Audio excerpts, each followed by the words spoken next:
네, 이스라엘 백성이 애굽에서 탈출해서 한 달 정도 되었을 때 일어난 일이 오늘 본문의 배경입니다. 애굽에서 나와서 숫곳을 지나 신광야를 거쳐서 르비딤에 왔는데, 르비딤의 그 사막 이름이 르비딤인데, 르비딤에 도착했을 때 물이 없는 거예요. 그래서 이스라엘 백성이 모세를 향해서 왜 우리 가족과 자녀들을 여기로 인도해서 다 죽게 하느냐. 모세를 원망하고 또 아주 이제 분노하고 그렇게 대적하는 일이 일어났습니다. 지금 나온 지 한 달밖에 되지 않아서 군인을 형성한 그런 나라도 아니었고, 언제든지 위험에 빠질 수 있는, 그냥 족속 다 전체가 멸절할 수 있는 그런 무엇인가가 이렇게 형성되지 않은 모래 같은 상황이었기 때문에 이분들의 이 반응이 아주 위험한 상황이죠. 근데 특별히 이스라엘은 애굽의 광야를 가보면 버스를 타고 가다가 내려보면은 10분에서 한 20분 정도 걷게 하거든요. 근데 10분에서 20분 정도 걸어가다 보면 뜨거워가지고 더 이상 걷고 싶지 않은 땅이 바로 그 광야입니다. 그러니까 여기에서 원망도 하고 불평도 할 수 있었겠다. 그런 또 겸손한 마음이 들기도 합니다. 그런데 이 사람들이 이렇게 원망하고 또 불평하고 물이 없는데 어떻게 하냐라고 하는 것을 이해가 가긴 하지만, 이 전장에 보면은 신의 광야에 도착했을 때 하나님이 두 가지를 보여주셨어요. 첫째는 먹을 게 없다고 그러니까 하늘에서 만나가 내려서 사람들이 음식을 먹게 해주셨고, 그리고 두 번째는 고기가 먹고 싶다고 하니까 메추라기가 날라와가지고 그 메추라기를 그냥 손으로, 그 당시에는 메추라기를 손으로 집는 일들도 많았답니다. 메추라기가 맛있잖아요. 뭐 먹어보진 않았지만 맛있을 것 같아요.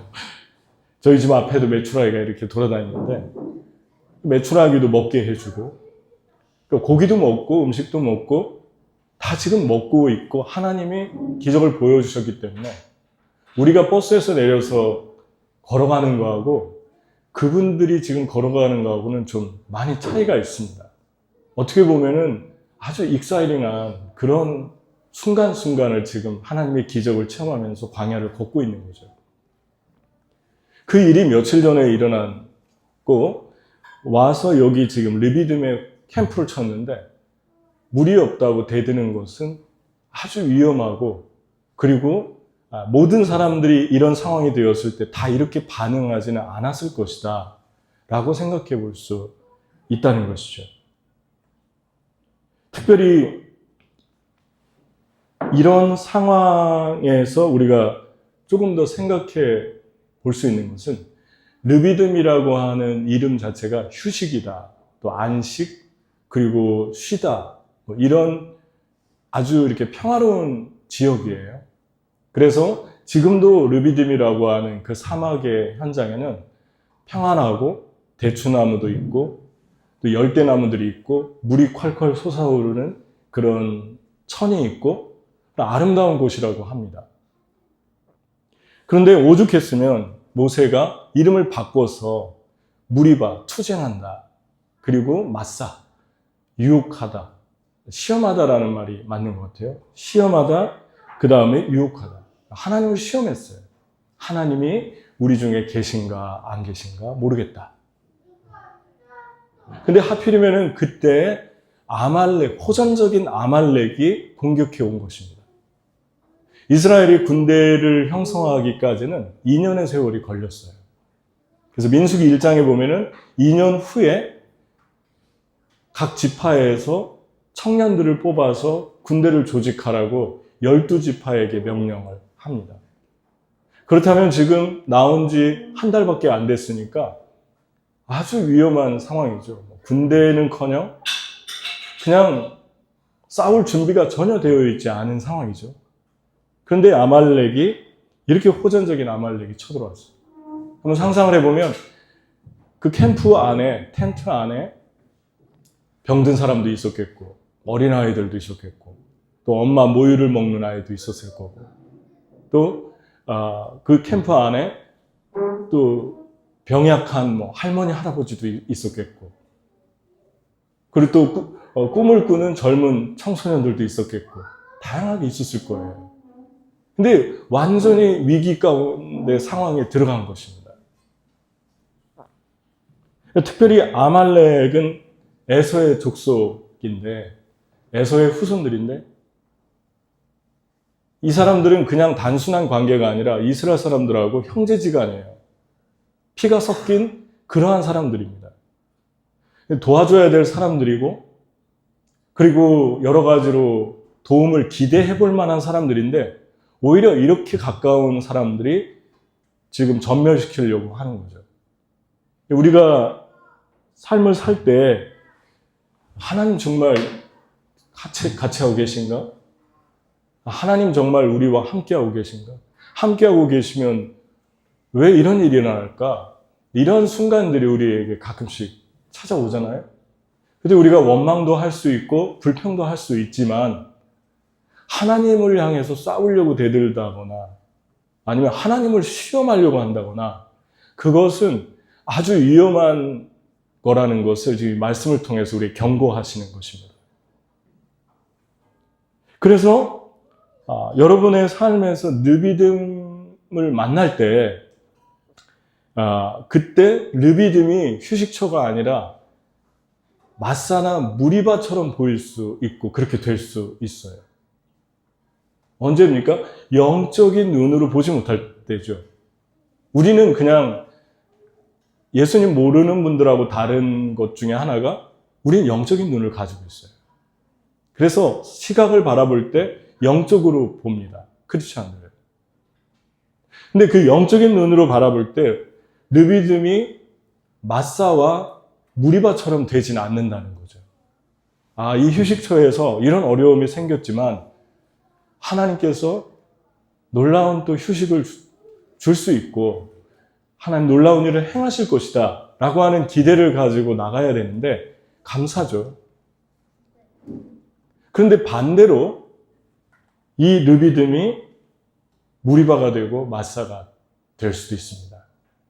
우리는 르비딤 같은 그러한 상황에 있다가 갑작스럽게 이 투쟁하고 유혹, 하나님 시험하고 싶은 그런 마음이 드는 그런 상황을 만나는데 근데 여러분은 어떻게 보십니까? 그래도 거기가 르비딤처럼 보이나요? 하나님이 함께하고 있다고 믿어지십니까? 하나님 함께 하시는가? 함께 하시는 것 같지 않은데?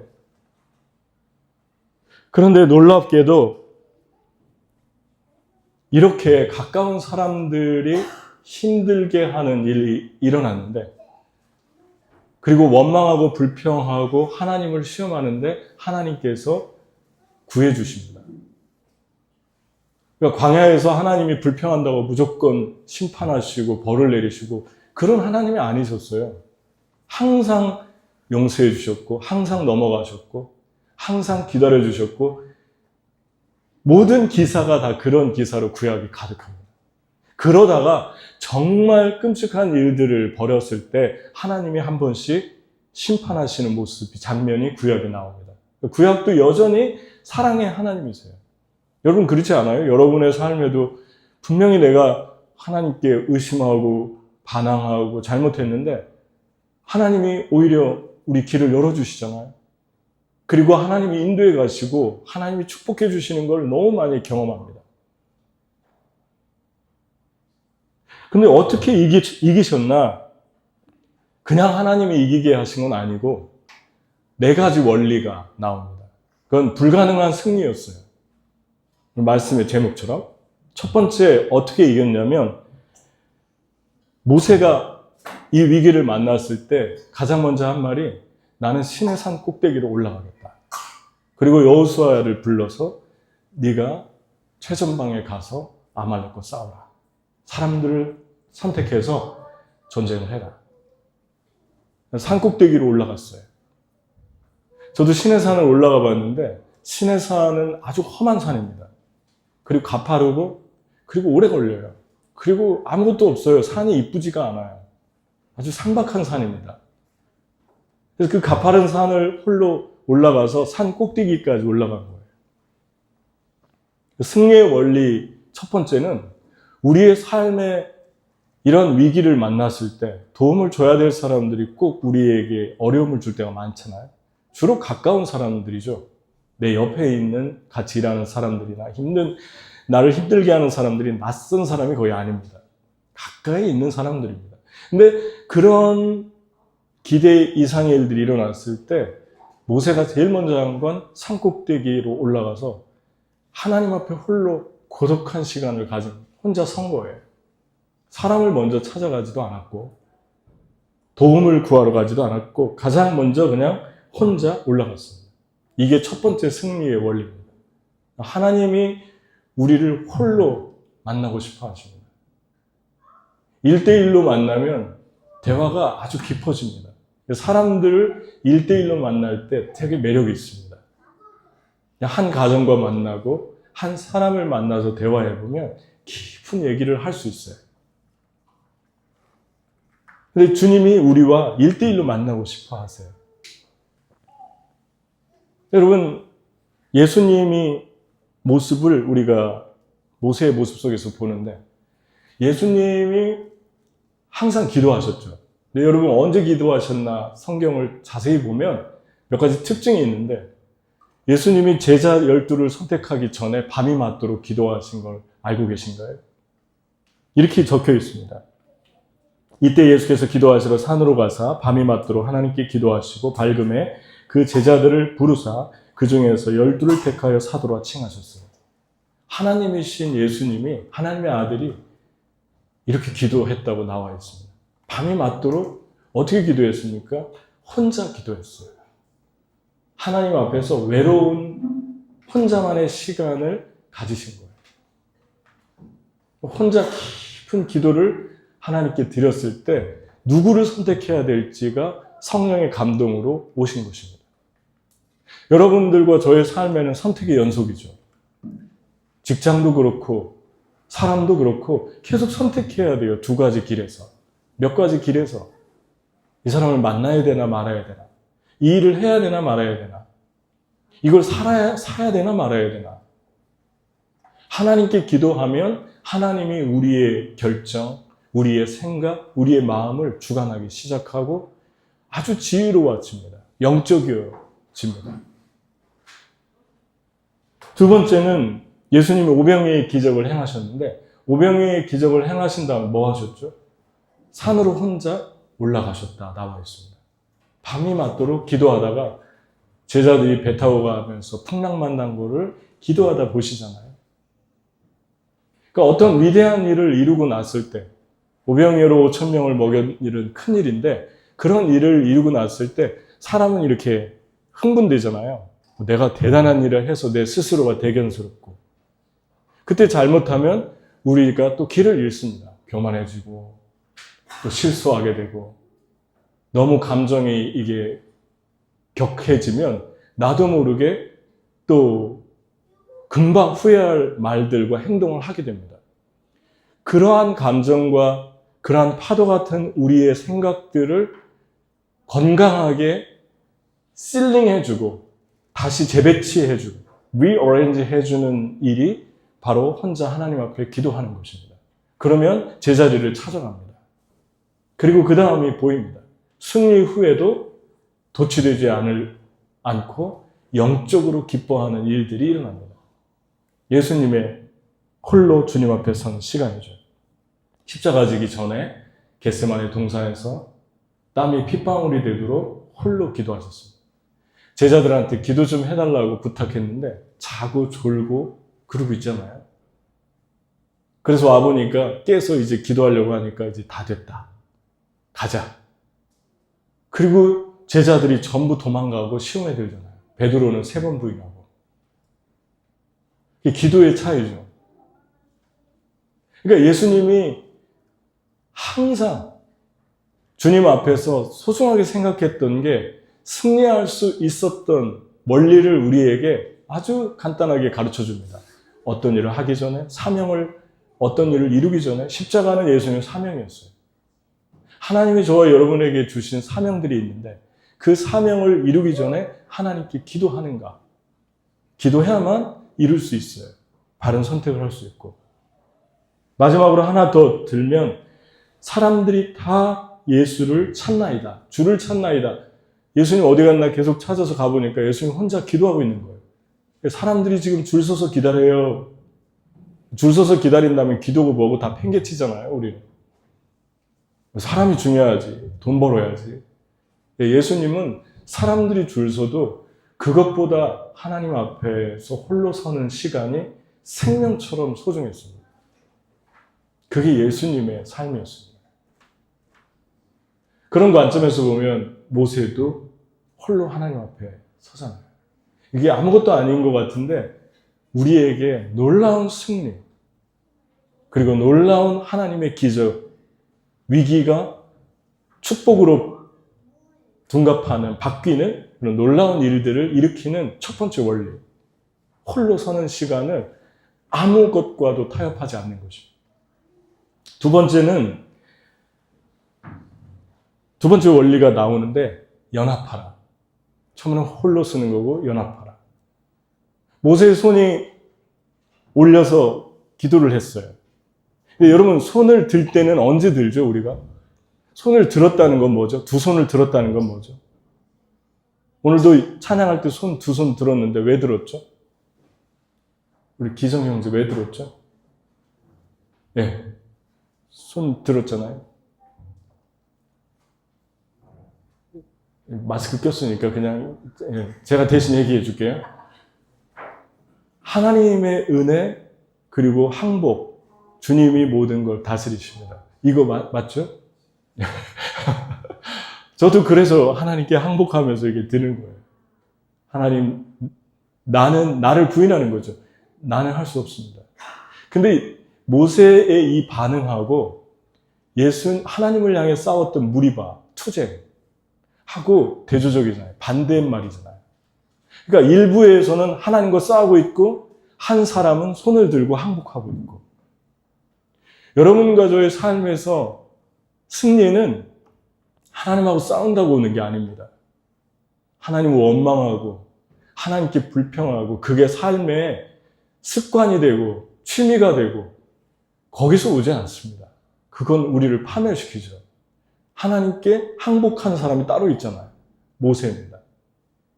손을 들었다는 건 하나님이 일하십시오. 나는 못하겠습니다. 그런데 손을 들고 보니까 손을 들고 있을 때는 이스라엘이 이기고 손을 내리니까 아말렉이 이기는 거예요. 그러니까 손을 들고 하나님께 항복하면서 기도하면서 동시에 해야 될 일이 상황을 보는 거예요. 어떻게 돌아가나? 그때 하나 발견한 게 있어요. 아, 내가 손을 들면 이기는구나. 내가 손을 내면 지는구나. 이 태도가 너무너무 중요합니다. 여러분, 성장하고 멋있게 바뀌는 분들, 그리고 하나님께서 막혔다가도 다시 여는 분들의 특징이 이겁니다. 빨리 하나님에게 눈치가 빠른 거예요. 왜 우리 사랑 가운데 있다가도 눈치 빠른 분들이 있잖아요. 좋은 쪽으로. 눈치 빨라서 나쁜 거 없잖아요. 다른 사람을 편하게 해주고, 그리고 다른 사람을 배려해 줄 때 눈치가 있는 거 아닙니까? 마찬가지로, 아, 하나님 이거 싫어하시는구나. 아, 내가 이렇게 하니까 자꾸만 어려워지는구나. 내 말하는 거, 내 행동하는 거, 나의 어떤 태도, 나의 반응, 이런 것들을 보면서 관찰하는 거예요. 아, 이런 사람을 만나면 하나님 싫어하시는구나. 내가 어울리는데 조심해야겠다. 그때 하나님께서 계속해서 승리를 우리에게 다시 주십니다.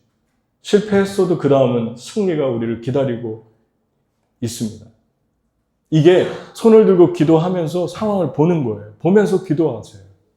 자기 기도를 하나님을 믿는 사람만이 할 수 있는 반응입니다. 하나님 믿지 못하면 기도해도 살피지 않아요.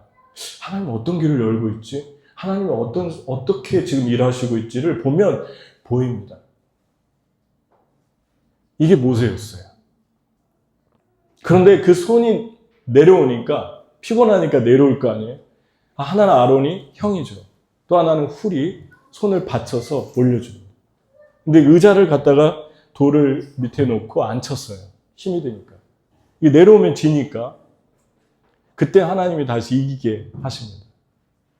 손이 지쳐서 내려올 때가 있죠. 혼자 기도하다가 지칠 때가 있죠. 근데 밑에서는 지금 육적인 전쟁, 그냥 그야말로 문자 그대로 전쟁이에요.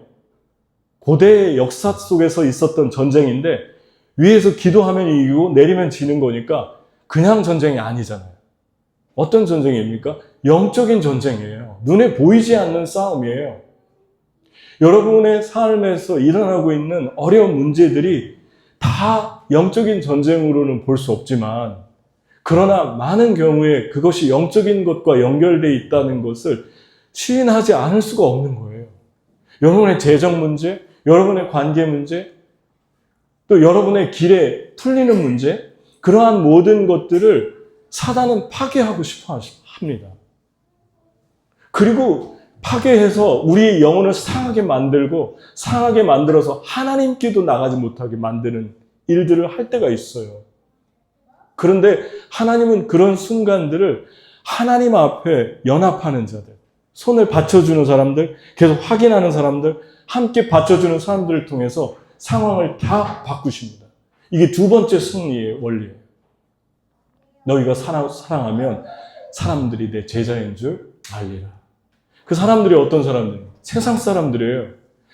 세상 사람들이 하나님을 모르는데 어떻게 사랑하는 걸 보고 하나님의 제자라고 아는 것입니까? 사람들 마음속에 하나님은 사랑이시다라고 하는 본능, 얘기해주지 않아도 아는 본능을 가지고 있다는 거예요. 세상 사람들이 그래서 기독교를 욕할 거예요. 불교나 다른 종교보다.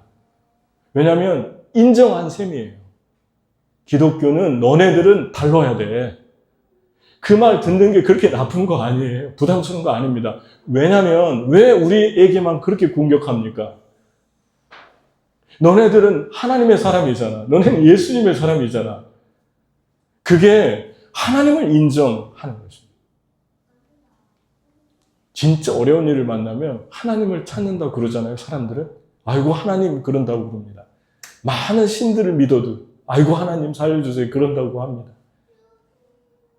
우리가 사랑하면 세상 사람들이 너희는 진짜 하나님 사람이구나를 안다고 한 것은 사람들 마음속에 하나님을 알만한 것을 심어놓았다는 로마서 1장과 2장의 확증입니다. 네, 여러분, 연합하면 이기는 거예요.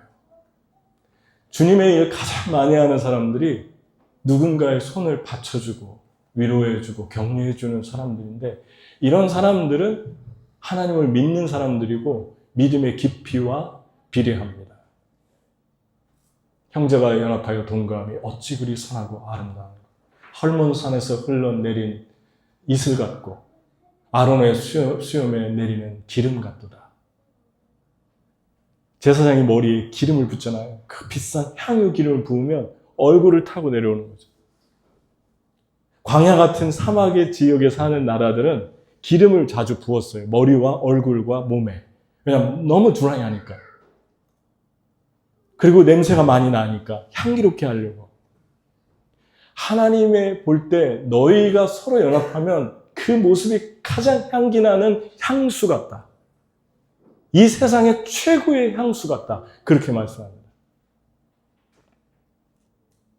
그래서 여러분, 아론은 알겠는데 형이니까 훌은 누굽니까? 훌이 어떤 축복을 받았을까? 훌은 어떻게 해서 이렇게 성숙한 사람이 되었을까? 힘들 때 지도자를 받쳐주는 사람이 되었을까? 훌은 갈렙의 아들입니다. 그걸 아셨습니까, 여러분? 갈렙이 어떤 사람입니까? 저들은 우리의 밥이다. 10사람이 다 우리는 저들 앞에 메뚜기다 할 때 아니다. 하나님이 주실 수 있다. 우리 저 땅으로 가자. 그 두 사람이 있었는데 하나는 여호수아고 하나는 갈렙이었어요. 두 사람만 그 땅을 차지하잖아요. 밟잖아요. 믿음대로 믿음의 사람이었고 담대한 사람이었고 하나님을 믿었던 사람이었는데 그 영향을 훌히 받습니다. 훌의 아들 우리고 우리의 아들이 성전 지을 때 하나님 두 사람을 뽑으라고 내 신을 부어줬으니까 그들은 성전에 필요한 모든 걸 만들 수 있다라고 한 두 사람이 있는데 오홀리압과 부사렐입니다. 부사렐의 할아버지가 훌이에요. 성경이 무엇을 말씀하고 있습니까? 하나님 앞에 연합하면서 격려해주는 최전방에 서서 가장 영광을 받는 사람도 귀하지만 옆에서 계속해서 부축해주는 사람은 성숙함 없이는 힘든 거예요. 내가 주인공 되고 싶은데요. 그 따뜻하고 신실한 마음 속에 하나님이 역사하기 시작합니다.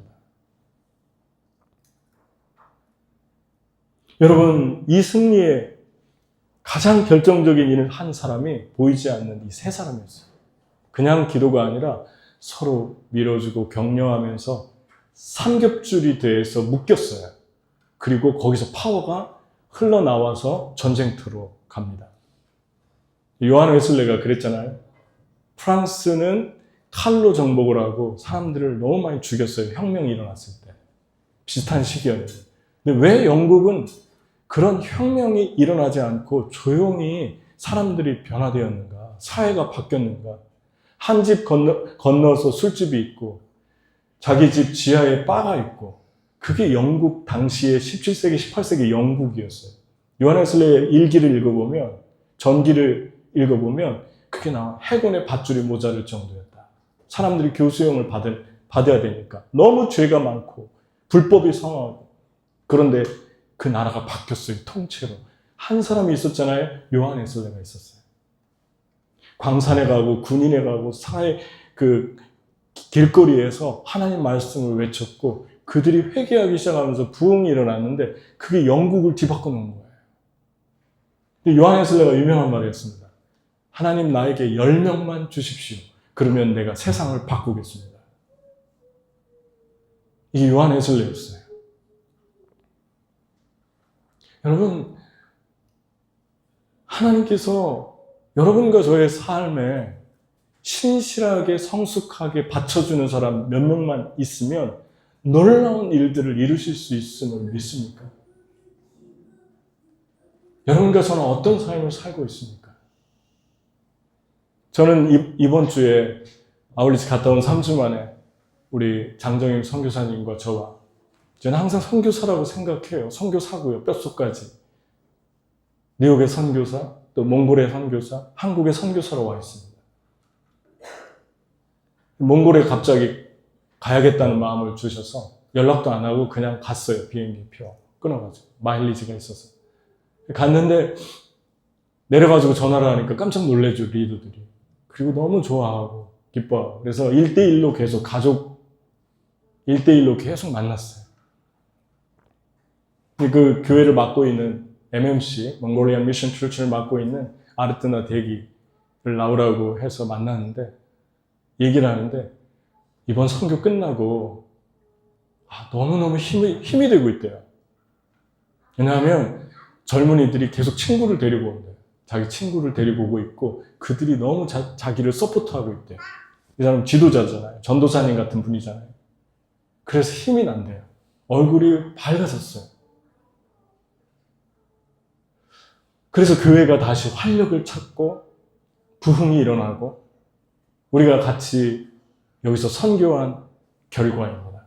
연합. 뉴욕의 MMC가 함께했고 우리가 함께했고 그리고 몽골리안 교회가 함께해서 함께 하나님 앞에 나아갈 때 대단한 인원이 할 수 없는 그런 놀라운 일들을 이 소수의 사람들을 통해 일어났는데 어떤 것이 있습니까? 거기에 손을 받쳐주는 연합이 있습니다. 이 연합은 같이 옆에 있어주는 것도 중요하지만 마음이 하나가 되는 거예요. 그냥 마음이 하나가 되면 많은 말이 필요가 없습니다. 많은 회의가 필요가 없어요. 회의는 너무 많이 하는데 맨날 사분오열되고 이게 우리들의 잃어버린 자화상이잖아요. 왜 그렇게 많이 합니까? 안 맞으니까 많이 하는 거예요. 쓸데없는 얘기를 많이 하게 되는 거예요. 안 맞으니까. 여러분,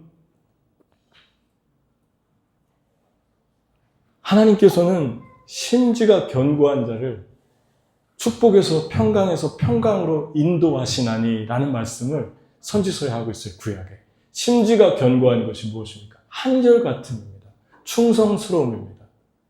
변하지 않는 것입니다. 저는 우리 교회 시작했는데 뉴욕에서 사람들이 여기 휴가 2주 오고 3주 오는데 뉴욕 MMC에서 그 2주 3주 동안 나온 사람들을 보면서 저는 너무너무 감격할 때가 많아요. 되게 힘이 될 때가 많아요. 변함없는 그들의 심장을 제가 듣습니다. 그리고 같이 울고. 지난번에 한 자매는 저한테 그러더라고요. 목사님만 보면 눈물이 난대요. 그게 무슨 의미일까? 내가 불쌍한 걸까? 아니면 그냥 옛날 일이 생각나서 그럴까? 함께 온두라스를 가고, 함께 몽골을 가고, 함께 사우스다코타를 같이 먹고, 같이 자고, 함께 최전방에서 영적인 전쟁을 해서 그런가? 불구덩이 속에 지옥에 있는 영혼들, 사자 입을 벌려서 그 속으로, 그 악으로 들어가고 있는 양을 끄집어내는 일에 동참해서 그런가? 맨하탄의 거리를 다니면서 함께 전도하면서 영혼들에게 복음을 전해서 그런가? 너무 감사했어요. 저는 그런 얘기를 들을 때마다 내 손을 받쳐주는 것 같아요. 그리고 위로가 됩니다. 여러분, 링컨이 암살을 했을 때 그 유명한 일화가 있잖아요. 주머니에 지갑 하나가 발견됐는데 총에 맞고 바로 몇 센트짜리 동전과 손수건과 하나 신문에 스크랩한 거를 오려가지고 가지고 다녔는데 그게 뭔지 아십니까? 그 링컨의 스크랩한 기사가 링컨을 칭찬한 기사였어요. 링컨처럼 자기 적을 국무장관으로 세우고 자기를 험담하고 자기를 비난했던 사람을 재무장관으로 세우고 그런 큰 하트를 가진 사람이 세상에 어디 있겠습니까? 큰 사람이에요. 키만 거의 2m 된 게 아니라 키가 어마하게 컸대요. 마음도 컸던 분이에요. 근데 그분도 누군가의 지지가 필요했다는 거예요. 누군가의 격려가 필요했다는 거예요. 이게 인간입니다. 여러분, 하나님께서 여러분과 저에게 승리를 주실 때는 연합하는, 여러분이 누군가 연합할 수 있도록 마음을 들고 마음을 밀어주잖아요. 여러분 자녀와 여러분의 삶과 여러분의 모든 생애를 하나님이 축복하신다고 기록했습니다. 나는 그런 심지가 견고한 자를 평강에서 평강으로 축복할 것이다 라고 약속하고 있는 거예요. 이런 사람들이 많은 곳에는 멋있습니다. 그리고 견고합니다. 저는 여러분과 제가 깊이 있는 얄팍한 사람이 아니라 깊이 있는 신실함이 있었으면 좋겠어요. 세 번째 승리는 최전방에서 싸우라. 모세가 올라가면서 그냥 기도하고만 올라간 게 아니라 여호수아를 뽑아서 네가 가서 싸우라 그랬어요. 여호수아가 보면 기분 나쁠 얘기죠. 자기만 살겠다고 도망가나? 최전방에서 싸우면 분명히 지는데. 근데 여호수아가 사람을 택해서 나가서 싸웁니다. 이게 여호수아예요. 그 스승의 그 제자 같은 사람 아닙니까? 우직하잖아요. 여호수아는 그런 불평 하나 안 하고 최전방으로 갑니다. 그리고 싸웁니다. 그런데 그 시간에 모세는 기도하고 있었어요. 그러면서 이기게 됩니다. 그럼 여호수아가 어떤 사람? 예수님하고 똑같잖아. 예수님의 성품을 많이 가지고 있는데 예수님은 헬라어 발음이고 여호수아는 히브리어 발음이에요. 여호수아가 1년 4개월 정도 후에 5월 10일 정도 됐을 때 모세를 하나님이 산으로 불러서 십계명을 줬어요. 애굽에서 나온 지. 그런데 그 애굽에서 나온 지 1년 5개월밖에 안 됐는데 모세가 여호수아를 데리고 같이 올라갔어요. 시내산에 올라가니까 하나님이 모세 두 명이 왔는데 모세를 데리고 구름 속으로 들어가서 40일 있다가 율법을 줬잖아요. 여호수아는 어디가 있었습니까?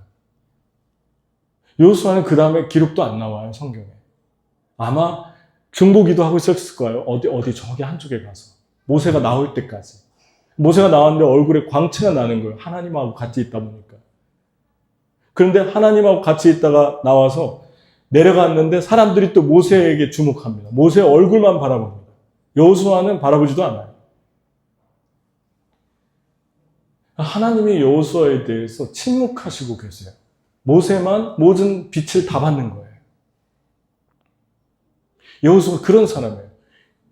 그리고 또 그 다음에 어떤 일이 있었냐면 내려와가지고 가보니까 십계명을 받아서 왔는데 아론하고 이스라엘 백성이 금송아지를 만들어서 거기 우상 숭배하고 있는 이 금송아지가 우리를 애굽에서 인도했다. 하나님이 화가 나셨어요. 그래서 하나님이 노하시고 많은 사람이 죽습니다. 그 주동자들이. 그리고 나서 모세가 이 캠프가, 이 진이 많이 더럽혀졌다. 우리 따로 하나님을 위해서 텐트 하나를 멀리 치자. 그래서 멀리 친 다음에 거기로 가서 내가 기도해야겠다. 예배해야겠다. 너희 중에 깨끗하게 되려고 하는 사람은 나를 따르라. 사람들이 다 따라가는 거예요. 따라가는데 여호수아가 옆에 따라갑니다. 그리고 백성들은 텐트 앞에 서 있고 여호수아하고 모세만 들어갑니다. 텐트에. 근데 모세가 하나님과 친구처럼 얘기했다고 나와 있어요. 모세와 대면하여 말씀하시며 모세는 진으로 돌아오니 각기 장막문에 서서 경배하는 사람이 그 친구와 이야기함 같이 여호와께서는 모세와 대면하여 말씀하시며 모세와 친구처럼 얘기하는데 여호수아는 어디 있었을까요? 그 옆에 있는데 여호수아하고는 친구처럼 얘기는커녕 여호수아 이름도 거론되지 않아요. 하나님 앞에. 하나님 침묵하십니다. 그런데 그 뒤에 말씀이 은혜롭죠. 모세는 진으로 돌아오나 그 수종자 눈의 아들 청년 여호수아는 회막을 떠나지 아니하니라. 그러니까 하나님이 내 옆에 있는 사람을 더 주목하고 내 옆에 있는 사람 더 많이 주는 것 같고 내 옆에 있는 사람은 그냥 가만히 있어도 잘 되는 것 같은데 나는 왜 이런가? 그런 섭섭함이 들을 수밖에 없는 상황인데 여호수아는 그냥 계속 묵묵히 하나님의 사랑을 의심하지 않고 주님께 기도합니다. 그리고 모세가 죽을 때 여호수아 1장이 등장하는 거예요. 내 종 여호수아를 너의 후계자로 세워라. 그리고 여호수아에게 그 유명한 말씀을 하잖아요. 강하라, 담대하라. 내가 너와 함께하느니라. 내가 밟는 모든 땅을 너에게 줄 것이다. 여호수아는 모세처럼 대드는 사람이 없어요. 여호수아를 보면. 그래서 저는 이름을 지면 여호수아로 짓고 싶어요. 모세는 좀 부담스럽잖아요. 그럼 모세가 하는 일이고 모세는 너무 많이 고생했어요. 개척자 같아요. 근데 여호수아는 아무도 대들지 않아요. 저는 하나님이 이미 여호수아의 인성과 그 삶을 이미 광야에서 받으셨기 때문에 그랬다고 믿습니다. 그리고 놀랍게 여호수아를 하나님처럼 그 권위를 세우십니다. 무슨 말입니까? 여러분의 삶에서 하나님이 침묵하는 것 같을 때도 하나님은 여러분을 위해서 길을 만들고 계획하시고 있다. 그때 우리가 할 일은 하나님 앞에 계속 하나님의 사랑을 의심 없이 남아있는 거예요. 그리고 하나님을 계속 우직하게 바라보고 섬기는 거예요. 할렐루야. 근데 더 놀라운 것은 여기에서 워리어들이 일어나요. 이 전쟁에서. 여호수아가 하는 걸 보고 오합지졸 같은 이 정비되지 않은 군인들이 승리를 했잖아요. 이것을 보면서 워리어들이 일어납니다. 저와 여러분이 이 일을 해야 돼요. 맨하탄에서 워리어들을 하나님이 일으키셨잖아요. 어떻게 일으키셨습니까? 최전방으로 데리고 나가야 되고 그리고 다른 나라로 데리고 나가야 되고 다른 나라로 데리고 나가서 불편함을 봐야 되고 어떻게 사는지를 보게 하고 그 방법밖에 없는 것 같아요. 우리나라의 문제를 최근에 어떤 작가가 얘기했잖아요. 3가지. 캐피탈리즘, 돈이면 다 되는 거. 미국은 첫 번째가 가족이고 건강이고 세 번째가 돈인데 우리나라의 첫 번째 밸류가 첫 번째가 돈이고 외모고 캐피탈리즘 그 다음에 외모 아웃핏 이거에 목숨 걸고 수술하고 의사들도 다 이쪽으로 다 몰리고 그 다음에 유교 사상 중에 유교는 종교가 아닙니다. 그냥 가르침이 제가 볼 때는 유교 사상 중에 좋은 거 가족 또 어른 공경하는 거 좋은 거 많은데 유교 사상 중에 안 좋은 건 그런 거잖아요. 쇼업하는 거. 물 마시고 이거 하고 나오잖아요. 옛날 선비들은 고기 먹은 것처럼. 이게 유교 사상 아닙니까? 죽은 사람 앞에 상다리 부러지게 차려놓고 사람들에게 보여야 되니까 불효자식이 아니어야 되니까 이게 쇼업하는 유교 사상 중에 아주 좋지 않은 겁니다. 이 문화 고스란히 받아서 계속 쇼업하잖아요. 어려운데 분에 넘치게 살고 사람들한테 보여줘야 되고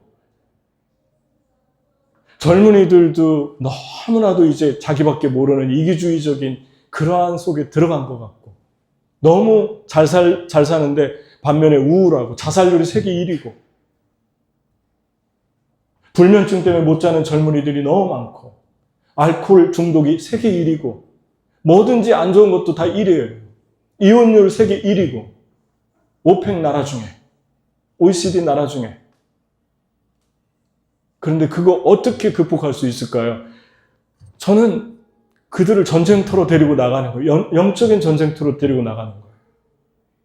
그 방법밖에 없는 것 같아요. 그래서 몽골에 이번 여름에는 3배가 관광객이 오는데 작년에 여름에 있어 보니까 20대, 10대 후반에서 20대 초반에 젊은이들이 온 진짜 조금 과장해서 몽골 전역에 다 온 것 같아요. 한국에서.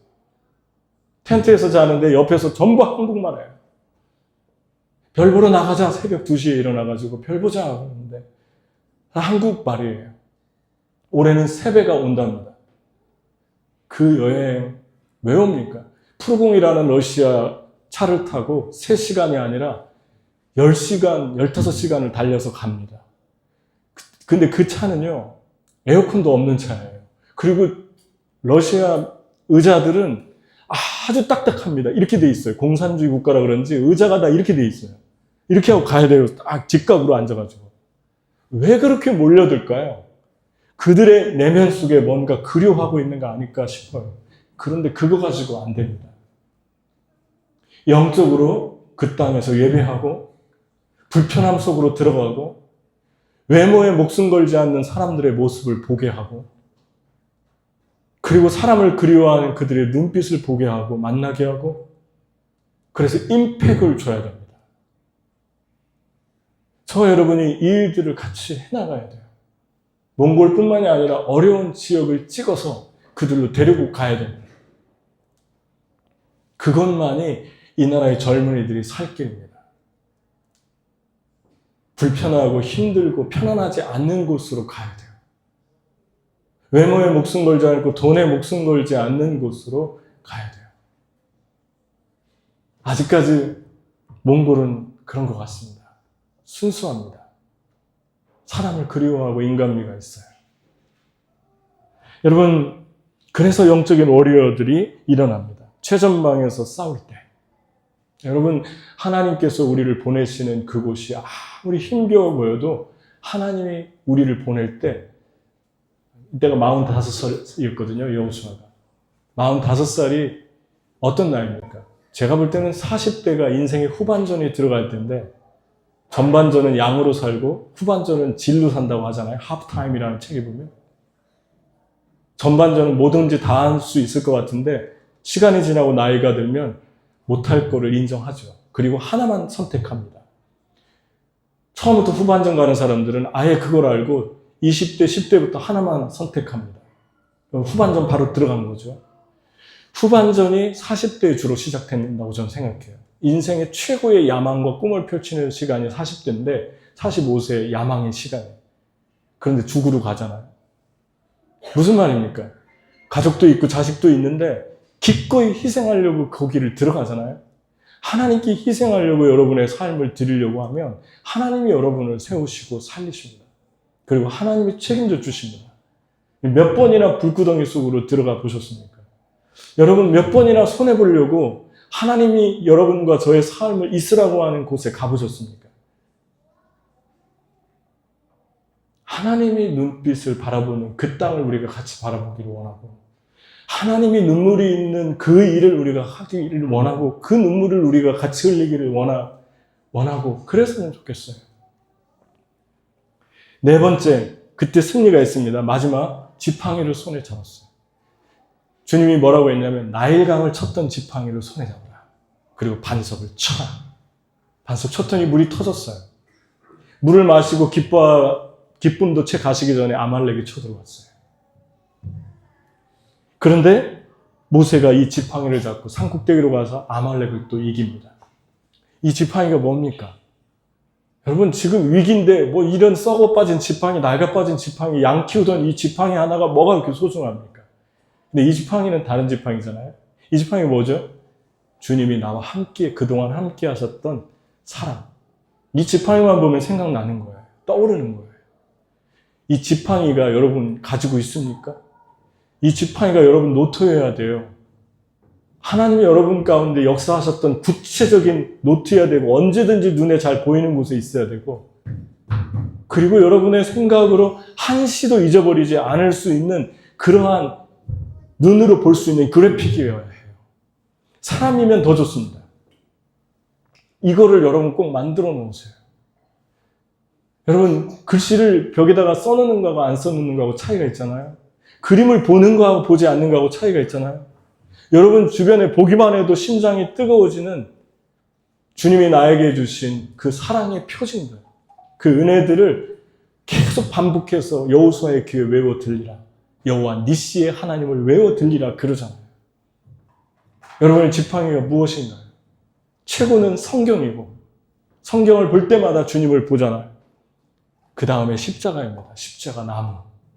나를 위해 흘리신 예수의 보혈. 나는 참 죄인인데, 나는 내 가족들에게, 내 사랑하는 사람들, 내 동생, 내 누나, 내 언니, 내 부인에게 이러이러한 죄를 지었었는데 하나님 나를 용서하셨고 나를 긍휼히 여기셨고, 죄를 짓고 난 다음에 그렇게 괴로워하고 죄책감을 가진 그 밤들을 하나님께서 다 씻어주셨고 다시 받아주셨고, 그런 하나님의 사랑을 생각하면 기가 막히지 않습니까? 이 십자가의 사랑이 나 같은 것을 용서해 주셨네. 한번 거울을 보십시오. 여러분 자신 한번 보세요. 죄 덩어리잖아요. 오물 덩어리잖아요. 그런데 주님이 다 씻어주시고 아론의 수염에 흐르는 그 향유처럼 부어주시잖아요. 성령의 기름 부으심.